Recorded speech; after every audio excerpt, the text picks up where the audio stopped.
Hyderabad KBR park చుట్టూ చేపట్టిన road విస్తరణతో పాటు ఫ్లైఓవర్ల నిర్మాణం కోసం చేపట్టిన పనులతో ప్రభుత్వం ప్రముఖులకు షాక్ ఇస్తోంది. నటుడు బాలకృష్ణతో పాటు కాంగ్రెస్ సీనియర్ నేత జానారెడ్డి నివాసాలకు జీహెచ్ఎంసీ అధికారులు మార్కింగ్ చేశారు. కళింగ చౌరస్తా నుంచి జూబ్లీ చెక్పోస్ట్ వరకు ఆస్తుల సేకరణ చేయగా బాలకృష్ణ ఇంటితో పాటు జానారెడ్డి ఇళ్లు సగానికి పైగా రోడ్డు విస్తరణలో కోల్పోనున్నారు. మరింత సమాచారం మా ప్రతినిధి నుమాన్ అందిస్తారు. హీరో బాలకృష్ణ కాంగ్రెస్ సీనియర్ నేత మాజీ మంత్రి జానారెడ్డికి జీహెచ్ఎంసీ అధికారులు షాక్ ఇచ్చారు. సో రోడ్డు విస్తరణ పనుల్లో భాగంగా ఏదైతే ఇప్పటికే ఇటు ఆ మార్కింగ్ ప్రక్రియను ప్రారంభించినటువంటి పరిస్థితి ఉంది. సో ఇందులో భాగంగా ఇప్పటికే ఇటు బాలకృష్ణ ఇంటికి మార్కింగ్ చేశారు. అదేవిధంగా కాంగ్రెస్ నేత జానారెడ్డి ఇంటికి కూడా ఇప్పటికే ఇటు జీహెచ్ఎంసీ అధికారులు ఏదైతే మార్కింగ్ చేసినటువంటి పరిస్థితి ఉందని చెప్పవచ్చు. ముఖ్యంగా ఇటు కేబీఆర్ పార్క్ చుట్టూ ఏదైతే రోడ్డు వైడనింగ్తో పాటు అండర్ పాస్లు దాంతోపాటు ఏదైతే ఫ్లైఓవర్ల నిర్మాణానికి ప్రభుత్వం శ్రీకారం చుట్టింది.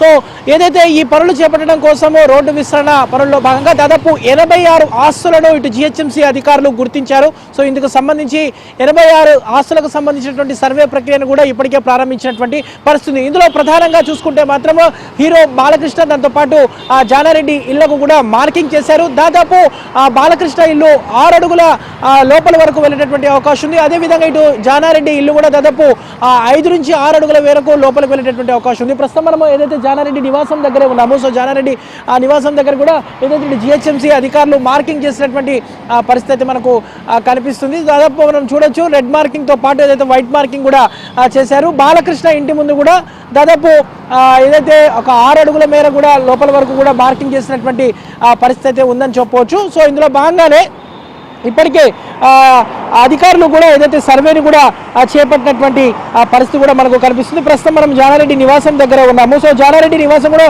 మొత్తం రోడ్డు మీదకి కొంత వచ్చేసి ఉంటుంది, ఈ గోడ భాగం అంతా కూడా. సో ఇందుకు సంబంధించి ఇప్పటికే దీంతో పాటు దాదాపు 86 ఇళ్లకు కూడా ఏదైతే మార్కింగ్ చేసేసి సర్వే ప్రక్రియను కూడా ప్రారంభించినటువంటి పరిస్థితి కూడా ఉందని చెప్పవచ్చు. సో కేబీఆర్ పార్క్ చుట్టూ జంక్షన్ల అభివృద్ధి ప్రాజెక్టు అంచనా కోసం ఇప్పటికే ప్రభుత్వం దాదాపు 826 కోట్ల నుంచి దాదాపు 1000 కోట్ల వరకు వ్యయంని కేటాయించింది. సో ప్రభుత్వం అనుమతులు రాగానే టెండర్లను పిలువనుంది. సో జిహెచ్ఎంసీ తో పాటు హెచ్సిటీ ప్రోగ్రాంలో భాగంగా ఇతర ప్రాజెక్టులు ఇప్పటికే దాదాపు 5942 కోట్లను ప్రభుత్వం కూడా విడుదల చేసినటువంటి పరిస్థితి అయితే ఉందని చెప్పవచ్చు.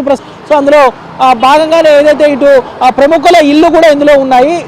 ఇటు బాలకృష్ణ ఇల్లు కూడా రోడ్డు మీదనే ఉంటుంది కాబట్టి సో ఇటు బాలకృష్ణ ఇంటికి సంబంధించి కూడా ఏదైతే ఆ ఇంటి చుట్టూ కూడా వైట్ మార్కులతో దాదాపు 12 చోట్ల 6 అడుగుల మేర కూడా చేయడంతో ఆ ఇల్లు దాదాపు బాలకృష్ణ ఇల్లు 6 అడుగుల మేర వరకు పోయేటటువంటి అవకాశం ఉంది. సో ఇటు జానారెడ్డి ఇల్లు కూడా మార్కింగ్ పెట్టడంతో ఇటు కాంగ్రెస్ సీనియర్ నేత మాజీ మంత్రి జానారెడ్డి కూడా ఒకంత సీరియస్ అయినట్లు కూడా సమాచారం. సో మొత్తానికైతే ఇటు ట్రాఫిక్ పరిష్కారానికి చూపించే విధంగా రోడ్డు వైండింగ్ పనుల్లో భాగంగా ప్రముఖుల ఇళ్లకు ఇటు జిహెచ్ఎంసీ ఏదైతే ఇటు మార్కింగ్ చేయడం ఒకంత చర్చనీయాంశంగా మారింది. సో రోడ్డు విస్తరణ పనుల కోసం ఇప్పటికే ఇటు ఏపీ టీడీపీ ఎమ్మెల్యే బాలకృష్ణతో పాటుగా ఏదైతే ఇటు జానారెడ్డి ఇళ్లకు కూడా మార్కింగ్ చేసినటువంటి పరిస్థితి మనకు కనిపిస్తుంది. మరి ఇటు ప్రముఖుల ఇళ్ల జాబితాను ఇప్పటికే ఇటు సర్వే లిస్టు సిద్ధం చేసింది. దాదాపు 86 ఇళ్ల జాబితాను సిద్ధం చేసి వారికి ఇప్పటికే అంటే వారంతా వారే తొలగిస్తారా లేకపోతే ఇటు జిహెచ్ఎంసీ టౌన్ ప్లానింగ్ అధికారులు నిర్మాణాలు ఏవైతే ఉన్నాయో సో వాటిని కూల్చివేస్తారనే దాని మీద మాత్రం ఒకంత క్లారిటీ లేదు. బట్ ఏదైతే వారికి టీడీఆర్ ఇచ్చిన తర్వాత వారికి నష్టపరిహారం చెల్లించి దాని తర్వాతనే